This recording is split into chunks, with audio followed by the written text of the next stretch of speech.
Assalamualaikum warahmatullahi wabarakatuh. Saya Habibah, mahasiswa bimbingan Bapak Zulkifli Harza dan Ibu Maryam Jamilah.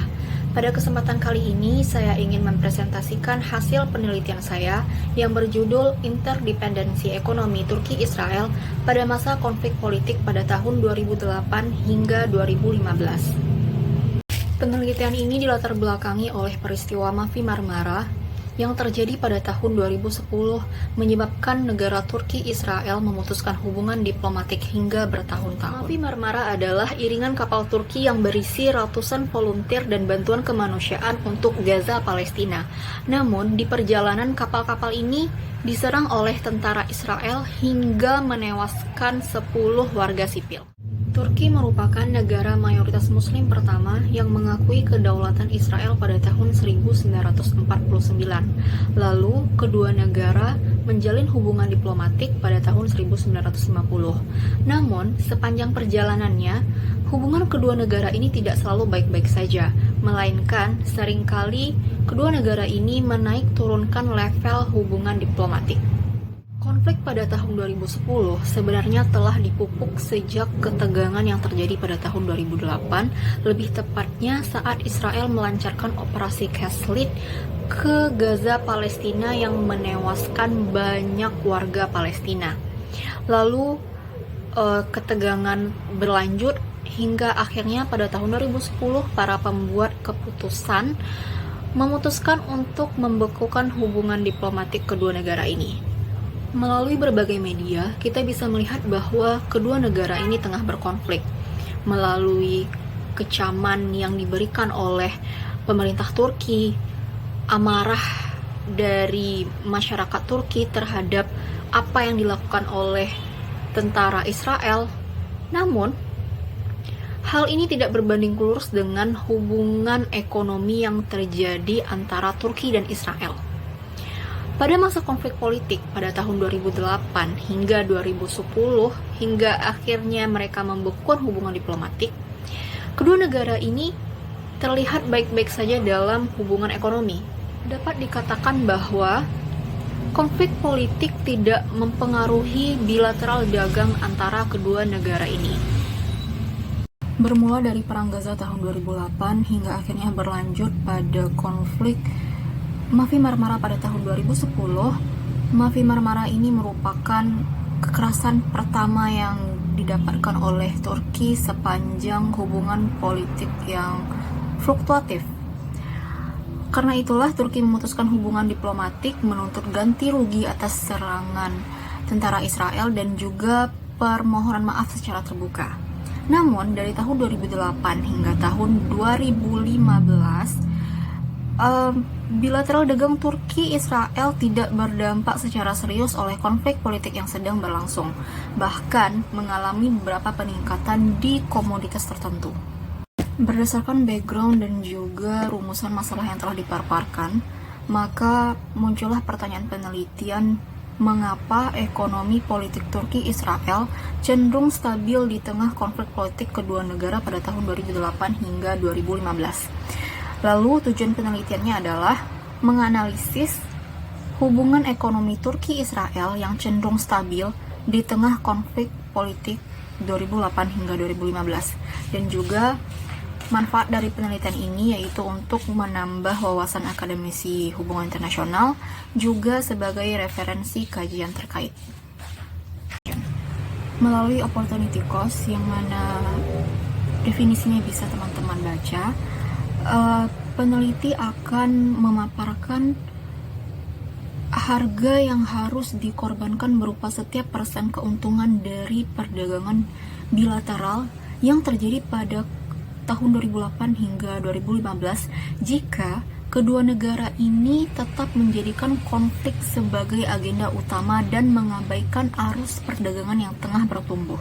Pada part kepentingan nasional, penulis akan memaparkan tentang spesialisasi komunitas Turki-Israel yang menyebabkan kedua negara ini masih terus melanjutkan perdagangan pada masa konflik politik. Lalu yang terakhir yaitu institusi internasional yang memang dibuat untuk mengikat saling ketergantungan ekonomi antara dua negara sehingga terus mendorong perdamaian dan menghindari konflik.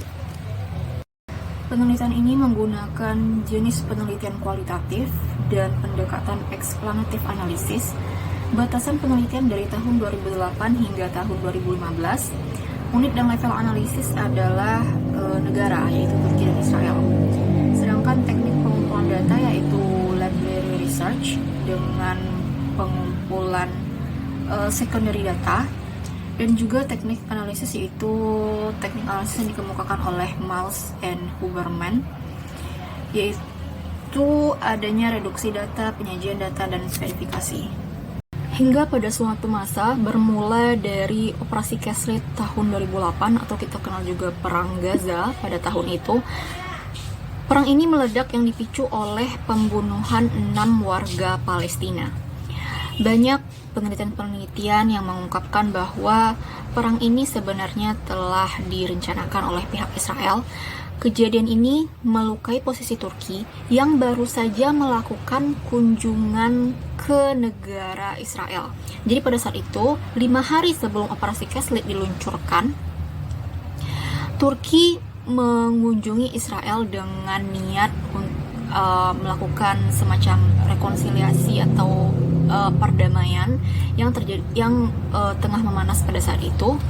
Namun Turki merasa dihianati karena sebenarnya Israel telah melakukan perencanaan untuk menyerang Palestina. Dampak atas perang yang terjadi meluluh lantakkan negara Palestina sehingga berbagai bantuan dan dukungan dikirimkan oleh banyak negara ke Palestina. Salah satu di antaranya adalah iringan kapal Mavi Marmara yang berlayar dari Istanbul, Turki, berisikan ratusan aktivis kemanusiaan, bantuan medis, obat-obatan, dan lain-lain. Akan tetapi pada saat itu tentara Israel melakukan blokade kepada iringan kapal Mavi Marmara yang saat itu ingin mengirimkan bantuan kepada Palestina. Tentara Israel menyerang kapal sehingga menewaskan 10 aktivis yang ada di kapal tersebut, dan 9 diantaranya adalah warga Turki. Peristiwa inilah yang menjadi titik puncak kemarahan Turki kepada Israel dan memutuskan hubungan diplomatik dengan menarik dubes Turki dari Israel dan memulangkan dubes Israel dari Ankara. Hal yang terjadi selanjutnya adalah masa pembekuan diplomatik antara Turki dan Israel dari tahun 2010 hingga akhirnya kembali normalisasi pada tahun 2015. Pada tahun itu, Turki melayangkan beberapa tuntutan seperti ganti rugi karena warga negaranya mati di insiden Mavi Marmara, dan juga permintaan maaf secara resmi oleh pemerintah Israel secara resmi dan terbuka. Berdasarkan data dari Kementerian Ekonomi Turki, volume perdagangan Turki-Israel dari tahun 2010 hingga 2014, yang mana pada masa ini masih melakukan pembekuan diplomatik, perdagangan kedua negara meningkat hingga 1,32 billion US dollar. Lalu sedikit menurun di tahun 2015, namun pada tahun itu terjadi normalisasi. Di tahun-tahun berikutnya kembali meningkat. Kedua negara harus mengorbankan ini jika mereka tetap fokus kepada konflik yang terjadi dan mengabaikan adanya pertumbuhan yang pesat di bidang ekonomi. Sebagai contoh, pada tahun 2010, pada saat konflik Mavi Marmara terjadi, Turki harus mengorbankan 2,08 miliar US dollar yang merupakan pendapatan dari ekspor Turki pada saat itu. Turki harus mengorbankan ini jika mereka memutuskan hubungan ekonomi dan fokus terhadap konflik politik yang terjadi pada saat itu. Hal yang sama juga terjadi dengan Israel. Israel juga harus mengorbankan setiap dolar yang ada sebagai pendapatan dari ekspor impor yang terjadi setiap tahunnya. Kedua negara juga harus mencari pasar yang lain dan permintaan terhadap negara lain, seperti spesialisasi komoditas terhadap masing-masing negara. contohnya chemical product dan mineral product yang selalu dibutuhkan Turki terhadap Israel menjadi opportunity cost atas konflik yang terjadi. Turki adalah negara sebagai pengekspor mobil dan juga termasuk dalam 15 besar dunia sebagai negara pengekspor mobil. Pada tahun 2010, pada tahun ini, ekspor terbesar Turki kepada Israel adalah mobil dari total keseluruhan ekspor di tahun yang sama. Pada tahun 2010 ini adalah tahun di mana konflik antara Turki dan Israel, yaitu Mafi Marmara. Namun pada saat itu ekspor mobil dari Turki ke Israel meningkat dan menjadi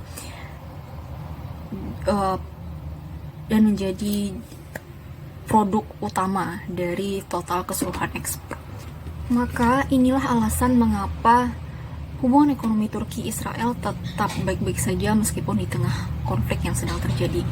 Karena Turki membutuhkan pasar, contohnya seperti mobil ini, Turki membutuhkan pasar, yaitu Israel, dan Israel memberikan demand kepada Turki, dan hubungan yang terjadi di kedua belah pihak adalah hubungan yang menguntungkan. Dibentuknya institusi dan perjanjian internasional adalah untuk meregulasi dan mengikat pelaku ekonomi, baik itu negara yang membuat regulasi dan juga private sector sebagai pelaku bisnis. Pada tahun 1996, Turki Israel terikat dalam free trade area yang menyebabkan pertumbuhan bilateral kedua negara ini kian pesat. Lalu pada tahun 1993 muncullah Israel-Turki Business Council and Chamber of Commerce and Industry yang merupakan organisasi non-profit yang bertujuan untuk memperkuat relasi ekonomi dan perdagangan kedua negara. Apa peran organisasi internasional ini pada saat konflik politik Turki-Israel terjadi pada tahun 2010 hingga 2015? Organisasi ini, Israel-Turki Business Council, melakukan lobby kepada pemerintah Turki untuk segera melakukan rekonsiliasi pasca kejadian Mafi Marmara untuk mengurangi potensi penurunan kerjasama ekonomi dalam jangka panjang. Ekonomi bilateral Turki-Israel tetap berjalan baik meskipun di tengah konflik politik yang tengah terjadi pada tahun 2008 hingga 2015. Dikarenakan biaya yang harus dikorbankan sangat besar jika pihak pembuat kebijakan memutuskan untuk mengintegrasi kondisi politik terhadap ekonomi. Lalu, spesialisasi produk dan komoditas menjadi kepentingan utama, sehingga harus tetap berjalan baik demi mempertahankan stabilitas ekonomi dan juga pasar. Selanjutnya, adanya dorongan dari kelompok-kelompok bisnis lokal yang terintegrasi dengan kelompok bisnis internasional maupun kelompok bisnis internasional itu sendiri, atau kita sebut organisasi internasional, yang selalu menjadi pertimbangan atas keputusan negara.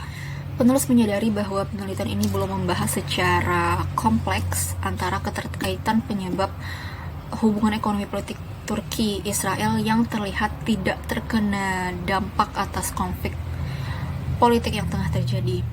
Maka peneliti terkait selanjutnya disarankan agar memilih sudut pandang yang lebih kompleks sehingga dapat mengcover kedua aspek ini, yaitu ekonomi dan politik, sehingga dapat menganalisis keterkaitan ini secara lebih mendalam. Sekian dari saya, terima kasih.